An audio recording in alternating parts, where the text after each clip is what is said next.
Bonjour les amis, heureux de vous retrouver dans notre rendez-vous habituel, les cafés du matin.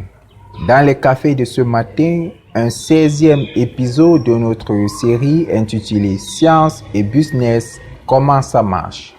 Une série consacrée aux hommes et aux femmes qui entreprennent par la science et la technique pour donner place à la technologie. Quoi de mieux que la technologie aujourd'hui pour permettre à une nation d'émerger parmi les nations? Le développement industriel des pays s'est accompagné d'un certain développement technologique. Notre industrie nous coûte cher aujourd'hui parce que dans les projets industriels, les premiers postes de dépenses concernent les machines et les matières premières qui sont généralement importées. Si nous sommes dans un esprit d'industrialisation, nous devons mettre la science et la technologie sur la première ligne pour favoriser l'innovation industrielle qui est un gage pour la compétitivité d'une économie.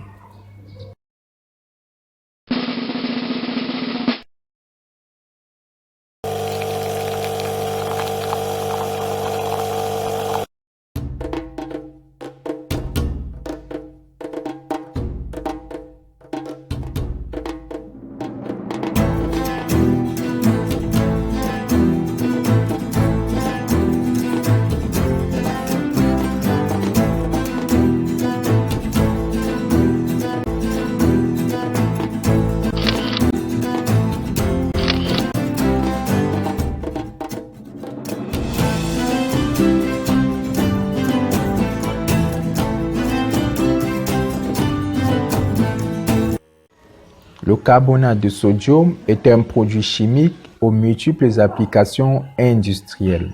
Il est utilisé dans la fabrication du verre, il est utilisé dans la fabrication des savons et des détergents, il est utilisé dans l'industrie textile. Face à des composés utiles pour toute une industrie, il faut trouver des solutions alternatives économiques. À une époque en France, la production locale de ce composé était affectée. Le pays a commencé à importer. L'Académie des sciences, une institution fondée pour promouvoir la recherche et ses applications dans le monde industriel, publia en 1783 une offre pour celui ou celle qui trouvera une méthode industrielle alternative pour produire du carbonate de sodium très cher à l'industrie. Ainsi se positionne un chimiste français du nom de Nicolas Leblanc qui développa un procédé technologique qui porte son nom, le procédé Leblanc. Il dépose donc un brevet en 1791 et commence la production industrielle de carbonate de sodium. Quelques années plus tard, sa technologie sera dépassée par une nouvelle technologie plus performante, développée par le Belge Ernest Solvay, qui développa une technologie qui porte son nom, le procédé Solvay. Il fonda alors sa société appelée Solvay et devint un premier producteur mondial de carbonate de sodium. Sa société est aujourd'hui un leader mondial dans la chimie. Une autre problématique industrielle de l'époque, il s'agit de la couleur. En effet, pendant la période de la Renaissance, la création artistique s'est fortement développée en Europe. On utilise comme source principale de couleurs les colorants et les pigments. Les pigments étaient beaucoup plus utilisés dans le cadre de la peinture. Si tu demandais à un artiste peintre quel est le pigment le plus cher du marché, il allait te dire le bleu d'outre-mer.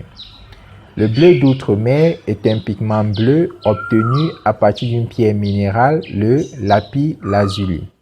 Une pierre minérale qui provenait d'Afghanistan et qui était broyée pour obtenir une poudre bleue utilisée par les peintres.